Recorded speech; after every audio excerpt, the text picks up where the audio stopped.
شروع اللہ کے نام سے جو نہایت رحیم، نہایت کریم، نہایت بخشنے والا، مہربان ہے۔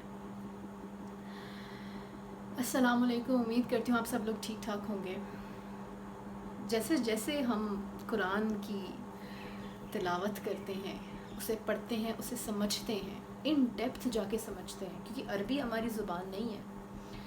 جب بہت قریب سے قرآن کو سمجھا جاتا ہے تو سمجھ آتی ہے کہ اس میں اللہ تعالیٰ ہمیں بہت سارے حکم عطا کر رہے ہیں۔ جیسے کہ میں نے آپ سے شیئر کیا تھا کہ میں قرآن پاک کو خود بھی جاننے کی کوشش کری ہوں، جو مجھے سمجھ آ رہا ہے اس سے ریلیٹڈ باتیں میری کوشش ہے کہ میں آپ سب تک بھی پہنچا سکوں۔ جتنی میری اوقات ہے اور جتنی میری سمجھ ہے اس کے مطابق انشاءاللہ تعالیٰ عز و جل جو باتیں مجھے سمجھ رہی ہیں، میری کوشش ہوگی کہ میں آپ تمام لوگوں تک پہنچاؤں وہ تمام باتیں۔ تو جیسے کہ میں نے شروع کیا تھا سورہ بقرہ کی تلاوت، سورہ بقرہ کو پڑھنا شروع کیا، سورہ بقرہ کو سمجھنا شروع کیا۔ اس میں اللہ تعالیٰ نے پہلے تو ہمیں ڈیفینیشنز بتا دی، ہمیں 4 گروہوں کی ڈیفینیشنز بتا دی۔ ایک وہ گروہ ہے جو کہ اللہ کے نیک متقی لوگ ہیں، جو اللہ کے پیارے لوگ ہیں، جو نیک عمل کرتے ہیں، اللہ پر، آخرت پر یقین رکھتے ہیں، فرشتوں پہ یقین رکھتے ہیں، قیامت کے دن پر یقین رکھتے ہیں، اللہ کے رسول پر صلی اللہ علیہ وآلہ وسلم پر یقین رکھتے ہیں۔ اور پھر کچھ وہ لوگ ہیں جنہیں وہ کافر کہتے ہیں، جو کہ کفر کرتے ہیں، جو شرک کرتے ہیں۔ پھر آتی ہیں سب سے 2 خطرناک کیٹیگریز، ایک ہے منافق اور دوسرے ہیں فاسق۔ میرے استاد جب یہ پڑھا رہی تھیں اور جب میں سن رہی تھی تو مجھے تب تک لگ رہا تھا کہ میں بہت اچھی مسلمان ہوں، ٹو بی ویری آنیسٹ۔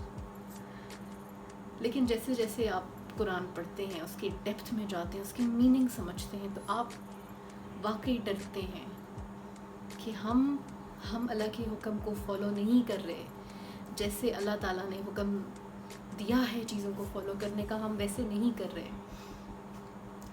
منافق ہیں تو مسلمان، جو منہ پہ کہتے ہیں کہ ہم اسلام لے آئے، ہم اللہ کو مانتے ہیں، پر وہ جب اپنے جیسے لوگوں میں جاتے ہیں تو کہتے ہیں ہم تو بس ان کے منہ پر بول رہے تھے۔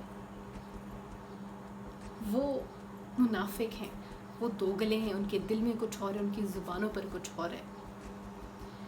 تو یہاں بہت ڈرنے کی بات ہے کہ کیا ہم منافق تو نہیں۔ سب سے خطرناک کیٹیگری جس نے آج میرے اپنے رونگٹے کھڑے کر دیے، یا مجھے وہ خوف کی وہ کیفیات مجھ پہ طاری ہو گئیں کہ انہیں بیان کرنا حکم میرے لیے بہت مشکل ہے۔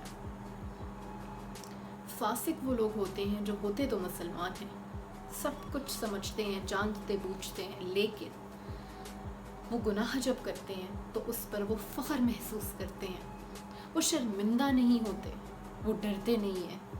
اور میرے خیال سے آج کل کے ہم جیسے مسلمان خود کو یہی سمجھتے ہیں۔ جب ہم عورتوں کو پردے کا کہا جاتا ہے تو ہم کہتی ہیں یہ تو ہمارا اپنا مسئلہ ہے، ہمارا مسئلہ نہیں ہے، یہ اللہ کا حکم ہے جسے ہم نہیں مان رہے، اللہ نے آرڈر کیا ہے، ہم نہیں سن رہے، ہم نافرمانی کر رہے ہیں، ہم نافرمان ہیں، ہم ویسٹرن کلچر کو فالو کر رہے ہیں، ہمارے کپڑے چھوٹے سے چھوٹے ہو رہے ہیں، ہماری جینز، پینٹس اور شرٹس اور پتہ نہیں کیا کچھ آ چکا ہوا ہے، اور اب تو اس سے بھی سب کچھ چھوٹا ہو رہا ہے۔ میں ہمیشہ سوچتی ہوں کہ ہمیں یہ سب کچھ بہت شروع سے کیوں نہیں بتا دیا جاتا، ان حکموں کو فالو کرنا کیوں نہیں سکھا دیا جاتا۔ جہاں اسکول میں میوزک اور سنگنگ کلاسز ہو رہی ہیں، وہاں پر یہ سب کیوں نہیں بتا دیا جاتا کہ ہم مسلمان گھرانے میں پیدا ہوئے ہیں، ہم مسلم ہیں، کچھ رولز اور ریگولیشن ہیں جنہیں کراس نہیں کرنا، ان حدود کو پامال نہیں کرنا۔